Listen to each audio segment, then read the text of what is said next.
Uni Eropa bersiap melemahkan sanksinya kepada Moskow dengan membuka blokir aset di bank-bank Rusia yang terikat dengan perdagangan makanan dan pupuk. Eropa saat ini tengah dibayangi krisis energi dan krisis pangan akibat sanksi yang mereka buat sendiri untuk Rusia. Meskipun begitu, proposal untuk melemahkan sanksi kepada Rusia masih dalam tahap negosiasi oleh negara-negara yang tergabung dalam Uni Eropa. Agar dapat berlaku, semua anggota Uni Eropa harus setuju dengan proposal tersebut. Proposal yang menyatakan aset bank Rusia yang diperlukan untuk pembelian, impor, atau pengangkutan produk pertanian dan makanan, termasuk gandum dan pupuk, akan dicabut sanksinya. Rencananya hasil negosiasi proposal akan diumumkan pada Kamis 21 Juli. Diplomat Uni Eropa yang sama menyatakan pengecualian izin untuk program produk makanan. Diplomat Uni Eropa yang sama menyatakan pengecualian izin untuk produk makanan sangat dapat diwajarkan. Untuk diketahui, akibat konflik di Ukraina, Uni Eropa sudah menjatuhi 6 paket sanksi ke Rusia, salah satunya memblokir bank-bank milik mereka. Pekan lalu, Perdana Menteri Hungaria Viktor Orbán mengecam kebijakan sanksi Uni Eropa. Untuk Rusia, menurutnya Uni Eropa tidak ingin bunuh diri karena sanksi tersebut malah lebih merugikan Eropa daripada Rusia sendiri. Bank Dunia juga telah memperingatkan 95 juta orang akan masuk kategori kemiskinan ekstrim dan 50 juta orang akan menghadapi kelaparan parah tahun ini akibat konflik di Ukraina. Kena sanksi bertubi-tubi dari Barat, pendapatan ekspor minyak ke Rusia kok malah naik. Di tengah derasnya sanksi ekonomi dari Barat, pendapatan ekspor minyak Rusia terus mengalami peningkatan. Hal itu diungkapkan oleh Badan Energi Internasional Rabu 13 Juli. Menurut laporan badan tersebut, pendapatan ekspor minyak Rusia pada Juni lalu melampaui 20 miliar dolar AS. Angka itu tumbuh sebesar 700 juta dolar AS dari bulan sebelumnya. Menurut IEA, meningkatnya pendapatan ekspor minyak Rusia itu dipicu oleh kenaikan harga global. Meskipun terjadi penurunan volume ekspor ke level terendah dalam 11 bulan terakhir, yakni menjadi sebanyak 7,4 juta barel per hari. Menurutnya, badan itu penurunan volume ekspor minyak Rusia kali ini dipimpin oleh minyak mentah. Sementara ekspor produk jadi minyak bumi Moskow relatif stabil di angka 2,4 MB/D.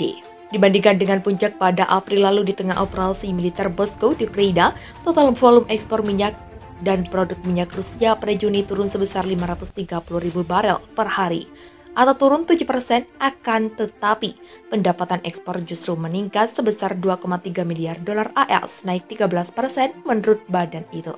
IEA mengungkapkan ekspor minyak mentah Rusia turun 250.000 barel per hari, menjadi hanya di atas 5 juta barel per hari. Masih sedikit di atas rata-rata tingkat ekspor sebelum agresi militer Moskow ke Ukraina.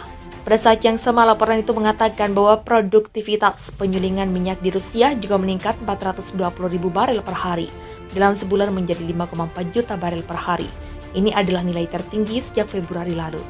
IEA mengaitkan hal tersebut dengan dimulainya kembali aktivitas penyulingan minyak di wilayah Tuapse oleh raksasa energi Rusia, Rosneft, setelah sempat terhenti selama 3 bulan. Menurut Kementerian Keuangan Rusia, harga rata-rata Ural nama referensi minyak mentah Rusia meningkat 10,7% pada Juni dibandingkan dengan Mei, atau naik sekitar 1,2 kali dari tahun ke tahun menjadi 87,25 dolar AS per barel. Harga rata-rata untuk Ural pada paruh pertama tahun ini adalah 84,09 dolar AS per barel dibandingkan 63,35 dolar AS per barel untuk periode yang sama pada 2021. IMF sebut negara-negara ini akan masuk ke resesi yang dalam, penyebabnya embargo gas Rusia. Dana Moneter Internasional memproyeksi sejumlah negara di Eropa Tengah akan mengalami resesi mendalam jika benua biru benar-benar menerapkan sanksi embargo gas alam Rusia. Negara-negara tersebut adalah Hungaria, Slovakia, Republik Ceko, dan Italia. Berdasarkan hasil perhitungan IMF, negara-negara itu bisa terhindar dari resesi besar jika dapat bekerja sama dengan pihak lain untuk memasak sumber energi selain gas Rusia. Menurut IMF, pelarangan impor gas Rusia secara total mengurangi 40% dari pasokan gas yang biasa mereka dapatkan. Hungaria adalah negara pertama yang disebut paling menderita sejarah ekonomi dari embargo itu. Produk domestik bruto Hungaria akan turun 6%, sementara Slovakia, Republik Ceko, dan Italia PDB-nya akan turun 5%. Kemudian dalam skenario alternatif, jika mereka bisa mendapat pasokan energi dari sumber lainnya, penurunan PDB Hongaria akan terjadi sebesar 3%.